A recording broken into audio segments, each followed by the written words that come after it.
Assalamu alaikum. Today, I am privileged to have with us as our guest Shaikh Ahmad Kutty, who is one among the prominent Islamic scholars in the West. Over the past 4 decades, he has been director of Islamic Center of Toronto, director of the Islamic Foundation, Toronto in Canada, and has served as on the Fiqh Council of North America. Currently, Sheikh is a resident scholar and senior lecturer at the Islamic Institute of Toronto. He was born in Kerala and was educated in the traditional Islamic sciences at Islamia College, Shantapuram. And later he joined Islamic University of Medina Munawwara. He then received his ijazah as an alim and faqih from both India and Saudi Arabia. He earned his MA from the University of Toronto and pursued doctoral studies at McGill University, Montreal. Sheikh, thank you very much for joining us and being on the program. So, Sheikh, can I ask you, what was your motivation or the reason for coming to Canada? Bismillahirrahmanirrahim. Alhamdulillah. Wassalatu wassalamu ala Rasulillah wa ala alihi wa ashabihi ajma'in. First of all, I say assalamu alaikum to everyone.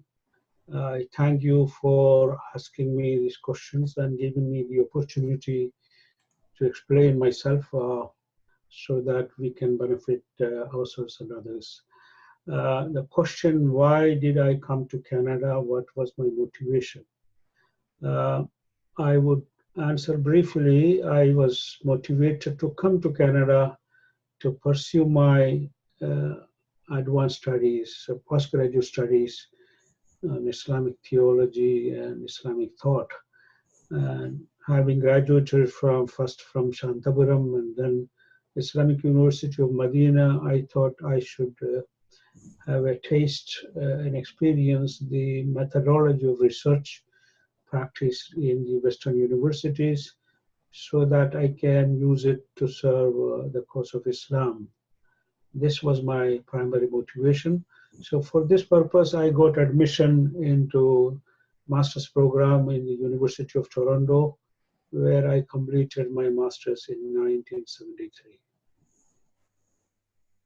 Okay, so you migrated to Canada, or you came to Canada in 1972, right? What was the situation of Canada then? Can you make a comparison with the present Canada? Well, Canada has changed a lot. When I first came, immigrants from India and Pakistan, subcontinent, were very few. Muslims were also very few. Most of the immigrants at that time who migrated to Canada were from Punjab and also from Europe. But all this was to change in the late 70s. This was a phase of Trudeau mania. Trudeau is the father of the present Prime Minister. His name is Pierre Elliott Trudeau. He was a very open and liberal and democratic in his mindset. And he was one of the persons responsible for opening up Canada to people all over the world of all ethnic and linguistic and racial affiliations and origins. So the immigration opened up, and then there was this, Charter of Freedoms, Rights and Freedoms, which was introduced in 1982. Multiculturalism and Charter of Freedom, Rights and Freedoms actually made Canada, was responsible for making Canada what it is today. As a very open, multicultural society where everyone, regardless of his race, religion, or ethnic stock, is free to practice and achieve and demand the rights which are open to all of these citizens. I don't think there is any country like that anywhere in the world. So I am really proud of being a Canadian Muslim, and I would want everyone, whether Muslim, Hindu, Christian, to appreciate this diversity, this pluralism, this openness of Canada. Oh, okay. So all these new laws came in the late 70s, right? Late 70s, yes. Okay. So what was the situation like when you came, like 1972 to that? So how was the Well, in 1972, because I was, when I first came, I was more a student focusing on my studies. So it was only when I graduated and I started working at the Jami Mosque, which is the mother of all mosques. Uh, this is one of the main first mosque we had in Toronto. Today we have hundreds of mosques. At that time we have mainly two major mosques. One was the first one in the Jami Mosque, the High Park area, Mm-hmm. and the other was in the East End, very small mosque, Rhodes Avenue. Mm-hmm. So when I first came, we didn't have all those, services which we take for granted today. We have Mm-hmm. only one butcher shop Mm-hmm. that was near Jami Mosque, serving Muslims. Today we have more than 400 halal butcher shops. Mm-hmm. And I remember going to the Jewish market to slaughter the chicken. Mm-hmm. And we also, as a group, we used to venture out to the farmland to slaughter goats and lambs so that we can have halal meat. Mm-hmm. This was the situation. Now everything is changed, and Canada has Muslims from all over the world and people of all from all backgrounds, Hindus, Christians, Buddhists. Everybody is here today, and the number of Muslims are also increased exponentially. At that time, when I first came and stood up in Jami Mosque, we could hardly have 100 people gathered for Jummah. And of course, we would have larger numbers in Eid gatherings and things like that. And that was held in the Canadian exhibition place. So, Yeah. So you came in 1972 with family, or you were alone actually? no, I came alone, and my Later you brought the family came family. in 1975. Okay, okay. So the settling down in Canada is a tough thing actually, even today. So it should be very difficult at that time. So what were the major challenges that you had to face, Yes, and how did you manage that? we faced many challenges. When we look back, everything was a learning experience for us. First of all, I come from the middle class family in India, Mm-hmm. like most of us, Mm-hmm. and we had servants home, inside and outside, Mm-hmm. a lot of people to help us even carry the suitcase when we go there. But Uh-huh. we had to struggle. I had no car, no driving experience. Mm-hmm. Very, very poor student. Later on, I would be getting a meager salary. So we had to struggle hard. All of us, including my wife Mm-hmm. and children, had to struggle hard Mm-hmm. to establish ourselves. Mm-hmm. And then when I first entered in the university, the first challenge, which is Mm-hmm. going to be a very good experience for everyone coming here for studies or getting jobs, the main challenge was, even though I have been reading English widely Mm-hmm. and learned English for many years, Mm-hmm. I could not communicate very well, use the modern English Mm-hmm. because I was not well versed in the spoken and written English, in the modern English. Mm-hmm. So when I first prepared that research paper, professor returned it to me saying that, write it in modern English. Okay. This is because our emphasis in teaching languages in India, whether it is English or Arabic, Mm-hmm. we are morally grammar focused. Okay. Learning grammar would not teach us any language. Mm-hmm. As Imam Abul Hasan Ali Nadwi said, Mm-hmm. people think that we can learn Arabic by learning the grammar. Mm-hmm. And he said the only way we can learn any language is by reading widely and immersing ourselves in the language, spoken and written. And that is it's an eye opener for me when I first came here. So this would help people coming here. They need to take, of course, today there won't be any shortage of such courses, training courses in India itself. So they should, take such courses and prepare themselves. The language skills is very, very important, because without that ability to communicate, the job opportunities, your opportunities for advanced studies will be very limited. So, and then second challenge I faced was the methodology of research here, Mm-hmm. because it was more Eurocentric and agnostic. Of course, I had to struggle with that and try to link it with the Islamic methodology. That's another topic. So the third challenge we had was we didn't have all those, conveniences.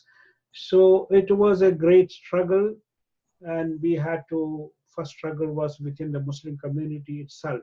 Mm-hmm. So I would deal with some of this when you ask the question related to building institutions here, inshallah. Inshallah. Okay. Racism is a very hot topic even today, actually. So, did you face any sort of racism after coming over here, especially you being an Asian and a Muslim? Well, I don't think personally, I am not aware of any very serious case of racism when I first came to Canada. Maybe I was not aware, I was not conscious, I was not focusing on that. Because social scientists say, you dwell on and expand what you are focusing on. If you look at the ugly side, you will expand the ugly side. So I learned a lesson that from this principle, I experienced it in practice when I had the first white car. Mm-hmm. Before that, I didn't notice any white cars on the road. But after having gotten that car, I saw so many white cars on the road. So to relate to the racism, when you focus on that, you may find so many cases of racism. Mm-hmm. But when you look for the good side of things, surely at that time I experienced a lot of openness among Canadians. They were more trusting and more open. If you smile, they will smile back. If you say good morning, they would say good morning. But unfortunately, many of us coming from the third world or India, Pakistan, we think that the people here are don't like us. No, we need to open up, because first you take that initiative and they will open up to you. I experience it all the time when I walk in the park. 99% of the people are very, very friendly. Mm-hmm. But of course, racism, increased. Surely everybody feels it in the wake of 9/11, actually. Okay. This was the big setback for Islam and Muslims. Mm-hmm. Having said that, I should also say that my daughters did face some kind of racism and stereotyping when they were in high school level, because one of the main reason was that they were the only, Muslim girls, maybe one or two more, wearing hijab, so they had to stand up and explain. So there is a saying by Ibn Rushd, the philosopher, Muslim philosopher, who said, people hate because of ignorance. Mm-hmm. And when they hate, hatred leads to violence. Mm-hmm. So the message here is that we need to educate ourselves and others why the Muslim woman should stand up and explain and say this is not because of oppression, this is because of modesty, and the same thing concept that is taught by Christians, as a Prophet Isa's mother was wearing modestly. So when you relate in this way, they will understand, they will identify. So come emphasize on the common ground and then explain the differences, and that would be a great step. So it has helped. Of course, racism is there now in the media, and there is a multi-billion-dollar industry of Islamophobia. Mhm. And Muslims should not be despairing. They should take it as a challenge and establish our own institutions and prepare our journalists and social scientists to counter Islamophobia. And other, so the society will accept us, inshallah, and society, we have to explain ourselves. We have to narrate our own stories, inshallah. So there is great hope. I don't think there is any place like Canada, uh, which is so open. This is my experience of after having lived in India and Middle East, different parts of the world. I'm really happy to say that Canada offers great opportunities if we are ready to take up the challenges, inshallah. Okay, thank you.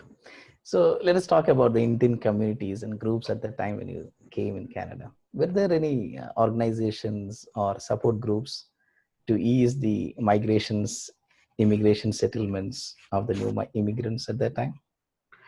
Actually, as I said, that there were very few people of Indian background at that time here. Most of them who came were from Punjab and Sardarjis, and most of them were in the British Columbia and other places. But Indians and Pakistanis were there in very small numbers, and people from Kerala were very few. Most of them were Christians or Hindus. And whenever we met them, I had only 2 occasions to meet them. They were very, very friendly, and all of them shared this nostalgia for Kerala. Mhm. So they would definitely be willing to help. But I didn't have the opportunity to make use of because we didn't have the comfort of a car or even cell phone, all those devices and even phone was not such a accessible for all of us. So there was not much infrastructure like that, support services for immigrants, which now has proliferated. Alhamdulillah, immigrants coming now, a lot of services within the Canadian community as well as Indian community and Malayali community. So they are lucky. But as for us, we are concerned, whatever help we got, it was from our limited interaction uh, with others. It's only within the Muslim community at that time. We were a close-knit community, and we didn't have this kind of ethnic barriers. Everybody were together as a well-knit community, trying to help each other because we were all in the same boat, and that's how we tried to survive. And we went through a lot of challenges, alhamdulillah, but the country was so open, and we could the beautiful thing about Canada is we don't have much corruption here, but maybe there is corruption coming now. But at that time, if you excel in your studies, the opportunities are open in terms of scholarships and bursaries and whatever, and everybody is there to help us move forward at that time. This is what my experience was. Yeah, Jazakallah. So, Sheikh, you have been involved in the affairs of the Muslim community of Canada. You were the first Imam or Khatib in the Jamia Mosque. And also, you were instrumental for the setting up of institutions like Islamic Institute of Toronto and Islamic Foundation Trust. So, can you please enlighten us on your journey? Surely, I wouldn't say I was the first Khatib there. I was not the first Khatib. Jamia Mosque was functioning as a mosque uh, starting from late 60s. It was originally bought by Albanian Muslims. Uh, it was a Presbyterian church, which was, since the Christians moved away from the area, the church was vacant, so they sold it, and Albanian Muslims bought it and turned it into a mosque. And but later on, because of the friction between the Indo-Pak community and the Albanians, and because of their theological differences, their way of, because Albanians were more European and more free, and even they say more permissive than our Indo-Pak and Middle Eastern Muslims. So this tension developed, and then Moscow was sold to a Chinese, and there was this real danger of turning this mosque, into a house or whatever. So the Muslim Student Association, which was active in the North American campuses at that time, seized the opportunity and bought it back from the Chinese man and turned into a mosque. And then it was at that time I was asked to, to serve the Jami Mosque as an imam. There was a director, Hisham Badran. He was a Palestinian. He was more trained in Arabic language, so I was called to help in fiqh and aqidah and Sharia matters. So this is why I started out as a khatib there. I had served as a khatib in the Hart House at the University of Toronto, also giving tafsir every week at the International Student Center for the students under the MSA. So Jami Mosque then, Alhamdulillah, the students had that real zeal and spirit. So we tried to integrate the community. So it was a milestone actually, because people coming from back home, the old immigrants, senior people, they are still, their mindset is village mindset. But here are the students with a new vision, more young and looking to the future. So Alhamdulillah, they tried to build that cohesion and unity and break these barriers of ethnicity and racism. So Alhamdulillah, we were very successful in that. And Jami Mosque served as the mother of mosques in so many ways. All of the immigrants, the Muslim immigrants coming there, most of them would be affiliated with Jami Mosque, and they will still remember fondly the memory of Jami Mosque. But later on, when they become established, they move on to the other neighborhood like Mississauga, Scarborough, and Markham, and things like that. But now we have hundreds of mosques. So first milestone in Islamic community building was Jami Mosque. Alhamdulillah, we try to make it move the community, raise their consciousness through khutbahs and classes and seminars and things like that. And my second involvement was in rebuilding that Islamic Foundation of Toronto. We had a very small mosque called Islamic Foundation at Rhodes Avenue, Gerrard and Coxwell. Now, from there, we had this vision of building a real proper mosque from the foundation itself, built as a proper mosque, so that we can, show people what a traditional mosque look like. Mm-hmm. And also we had this vision of not just a mosque, but education and dawah and social service. Mm-hmm. Mm-hmm. Organize, these are the needs of the community. Community was increasing, the number was increasing, and a lot of young people, children growing up. So we raised this building of the Islamic Foundation of Toronto, mobilized the whole community. Everybody was involved. It was great spirit and zeal. So we forgot all of our differences because we had to face this challenge. Mm-hmm. So this is the beauty, when you have this challenge, everybody forgets the differences, cling together, and we struggled. And actually, we raised $8 million from the community for the Islamic Foundation. Mm-hmm. I remember standing up in the foundation on the 27th of Ramadan, mm-hmm. and within half an hour, I was able to raise $250,000. Mm. So this was a community project, and that shows how when Muslims get united, what they can accomplish. And then from there, we moved to the Islamic Institute, because we realized that we need to focus more on education. rather than a mosque in a limited sense. Although foundation became a hub of Islamic activities, and still it is definitely is a milestone in the history of Islam. And then the third milestone was Islamic Institute of Toronto. I remember an occasion, one Juma, a white Canadian sister embraced Islam before the Juma. Mm-hmm. And then after the Juma, I asked, how do you think, what do you think about our sermon? So she said, it's not my cup of tea to listen to a speaker or sermon without looking at the speaker. Mm. So I said to myself, we are distorting Islam actually. In Mm-hmm. the time of Rasulullah Sallallahu Alaihi Wasallam, there was no barrier in the masjid. There was no partition. Rasulullah Sallallahu Alaihi Wasallam was standing up, and uh, men and women could see him speaking. So one of the principle of communication is they say eyeball to eyeball.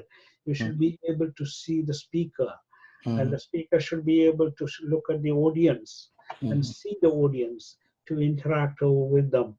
So I said to myself, now if we are building another institution, we are going to have the same hall without partition for brothers and sisters. And in our classroom, there won't be any partition. It Mm-hmm. will be because if Rasulullah Sallallahu Alaihi Wasallam did not put any partition in the masjid, we should not pretend that we are more pious than the Prophet himself, Sallallahu Alaihi Wasallam. So this was the one of the vision that we had for building. So empowering all segments of the society, including women, youth, and children, and providing opportunities for intensive Islamic education. And Islamic Institute had this vision of a manara, of a lighthouse of Islamic knowledge, because the next phase of Islamic work, community building in Canada or North America should be focusing on institutions. We should go beyond the mosque building to building viable institutions, educational as well as service-oriented institutions. So this was the spirit of building the Islamic Institute.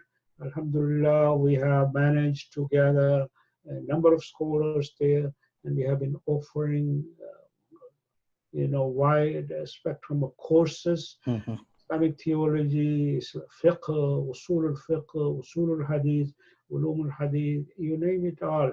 And we also offer workshops and seminars on different, career professional counseling and things like that. A lot of activities. Of course, I am not saying foundation is not open to all this. We are, and we are now cooperating also with foundation, and we invite their imam to speak here, and we also go there and give lectures there. Although I was the imam in foundation for more than 10 years. Mm-hmm. Okay. So Alhamdulillah, we have moved forward giant steps, and now the next phase in the community building is we need senior homes. We need to focus more on developing outreach programs for the community to be part of the Canadian milieu. Of course, we have already started doing that, volunteering in the hospitals, raising funds for hospitals, and participating in politics. Lately, since the last few years, only Muslims enter the politics. Canada is an open place, country, so Muslims should participate in politics. If we want our voices to be heard, surely that is the only way we can, serve the community and serve Canada in a more efficient and effective way. Okay, Jazakallah. So my next question is regarding raising our kids in Islamic environment in Canada. It's always been a challenge actually. So you being a father of 4 kids and Alhamdulillah, all are the leaders of the community now. So do you have any special advice to the parents here regarding the parenting in the West? I am not, we are learning every day new things. Wisdom is something that we learn always. Islam teaches us to learn, to think, to be critical. So, whatever success I had, limited success I had, it is because of my active involvement in the community. And I try to involve my children also in all of the activities. At that time, the MSA was very, very active in the campus, and we used to organize camps, and we used to go together as a family to attend the conferences all over United States and Canada. This was always, we were doing it diligently, religiously, and that helped save that Islamic mindset of our children, and also encouraging them practicing Islam at home. You know, Mm-hmm. family that pray together, stay together. I Mm-hmm. would agree with that. Being an imam and counselor, family counselor for so many years, if we don't practice Islam at home, there is no way our children will love Islam. And we need to practice Islam the prophetic way, not the Indian way. The prophetic way is family is a shura, Mm-hmm. and father and mother and the children should be discussing, should be friends. Man kana lahu sabiyyun falyatasabala, falyatasab. Whoever has children, he should role play a child, like a child. A prophet talk with a child, and child will think prophet is a child. The prophet was speaking to an old man. The old man thought he is an old man like him. So role playing, this is a very important. Be the friend of your child, communicate, and because our children go into the school, they have problems, so they should be able to open up to us so that we can help them. Sometimes we don't have answers for the questions, so if you don't have an answer, don't pretend you have an answer. Don't give a false answer. You say, I will try to, let us research and I will find an answer for you. So this kind of approach, and also teaching them confidence. Try to emphasize the beauty of Islam, as you practice it. And you go out to the masjid, encourage your child to also give charity from their allowance. Not just to talk about charity, they should also practice it. Mm-hmm. As you practice it, they should also be practicing it. Don't give them money from your, let them take it from their own hard-earned job or whatever to give charity. Mm-hmm. In this way, this is the prophetic method of teaching. And Mm-hmm. the other thing is, our children need to struggle. Don't give them everything. They should be going for a job. Mm-hmm. And the job they will be taking, coming from a middle class family or rich family in India, my father would have fainted if he knew that what job my children were doing. Mm-hmm. Faisal used to go and do security guard. I used to clean the coffee, shop, washing dishes in the coffee houses. Mm-hmm. Used to do that, and used to bike, and I remember carrying, I would carry one child, my wife carry another child. We will take two buses and the subway to come to the zoo here. We didn't have all those, so they had to struggle. So keep them, teach them the lesson of working hard. Mm-hmm. Even Steve Jobs, who is the multi-billionaire actually, Mm-hmm. he doesn't give rich funds for his children. They have to work hard to earn. So this is the lesson I would advise parents to impart to the children. They have to earn. They have to be taught hard work. Yeah. They should not be taught to rely on the community or the society or the government. Yeah. And that's why, even though there was a time I could go on welfare, but I didn't go. You know why? Mm-hmm. Because I didn't want my children, they say in in America, there are generations of people living on welfare. Mm-hmm. Grandfather on welfare, father on welfare, children on welfare. We should not teach this to our children. We should teach them. Suppose you have to go take unemployment, just limit it to that 1 year or whatever, and then try whatever odd job you can do, and teach your children self-reliance. Don't make them parasites on the society, and that will give a very bad impression for the community. Muslims should be, Rasulullah taught us to be self-reliant. Mhm. Al-yadul ulya khayrun min al-yadi sufla.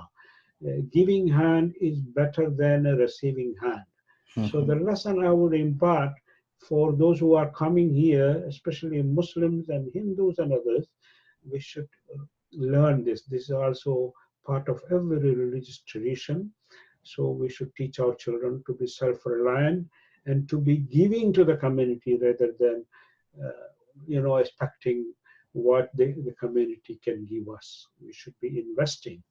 And this is a beautiful place where we can practice this kind of wisdom. And when we do that, surely people will appreciate us.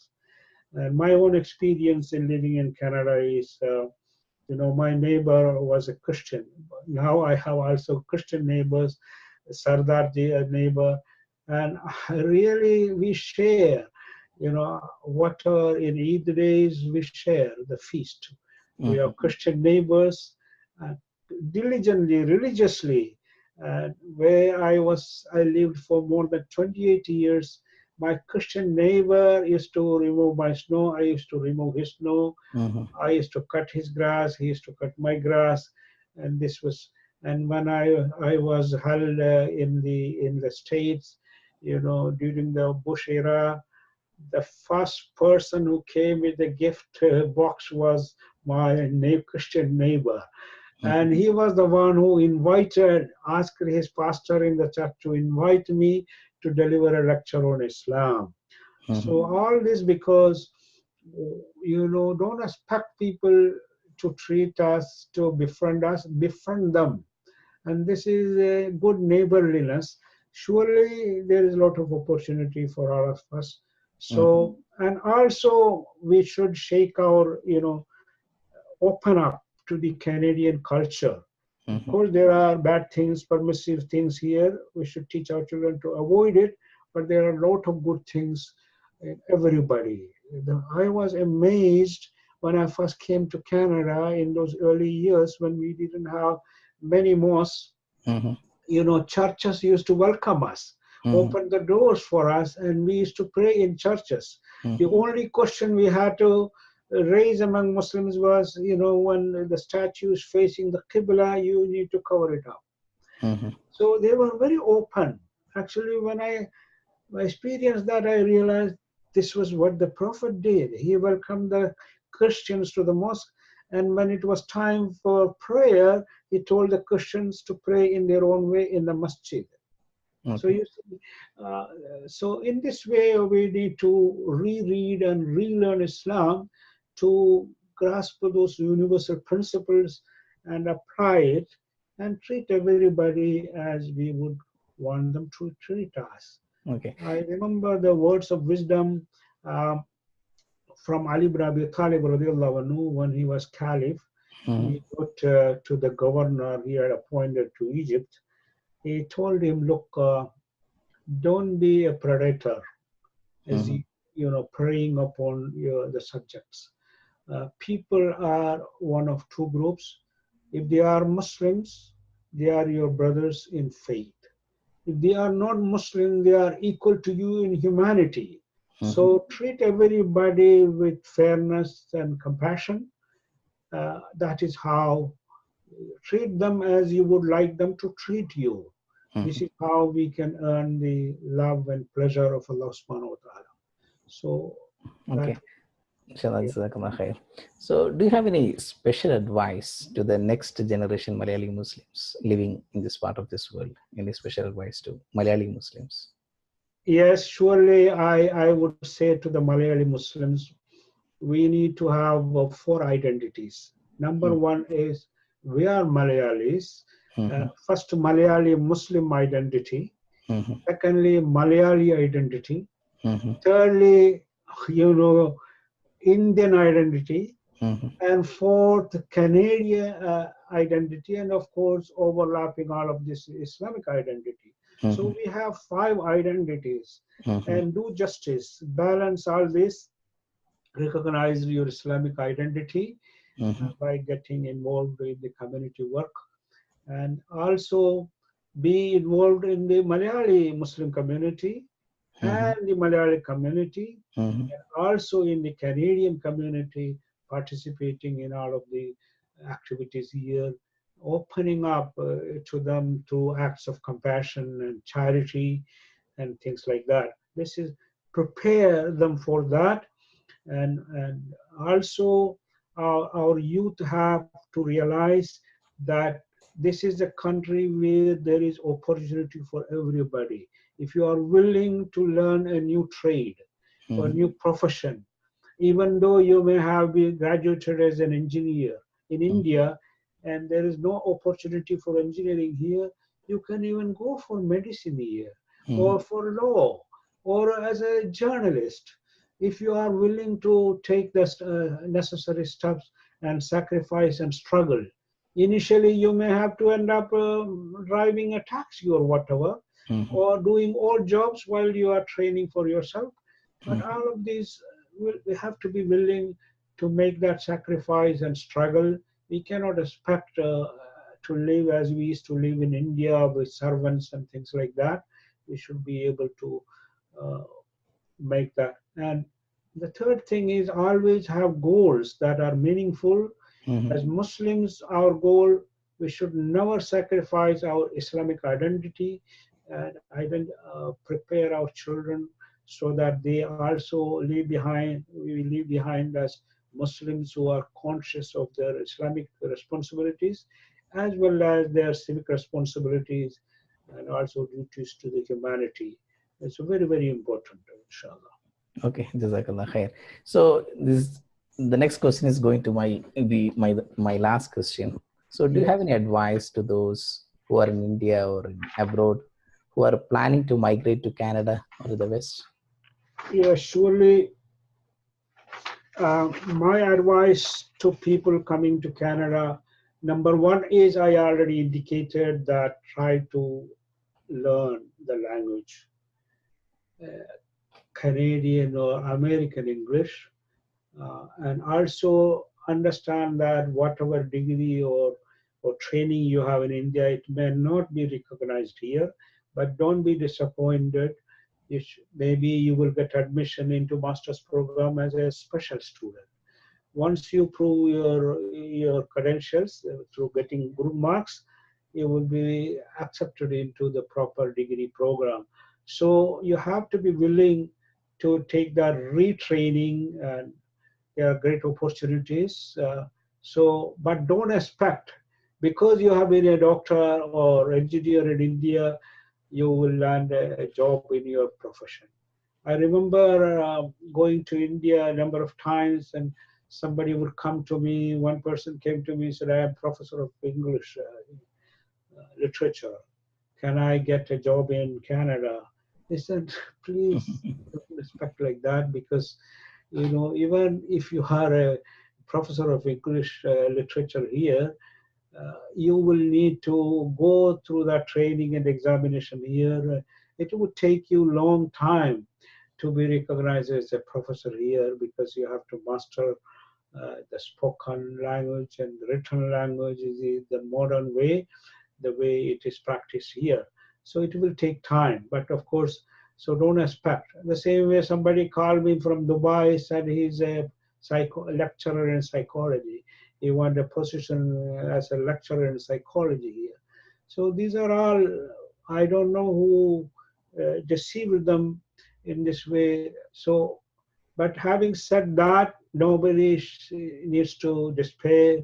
Uh, if you are willing to come here and take that exams, preparatory exams, and receive that training and put forth the efforts and struggle, surely we have you will succeed here.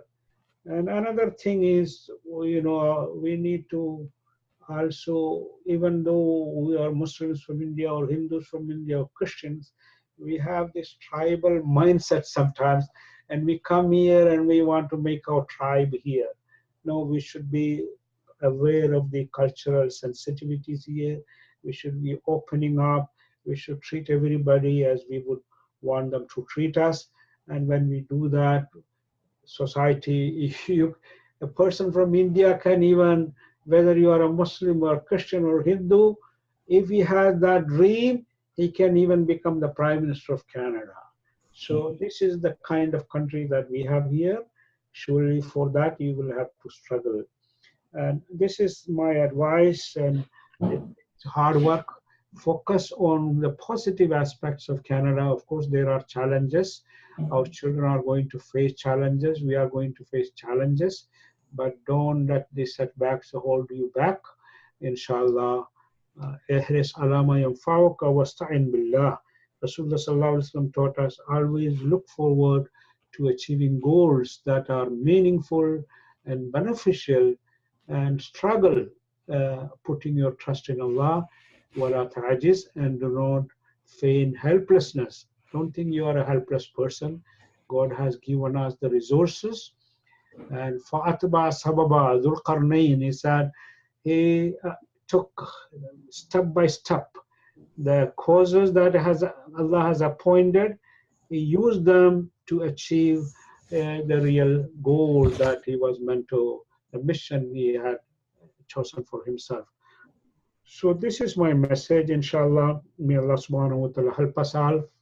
Okay, Jazakallah khair, Sheikh, for To spending serve your as valuable instruments time. of peace and guidance in the world, and instruments of mercy.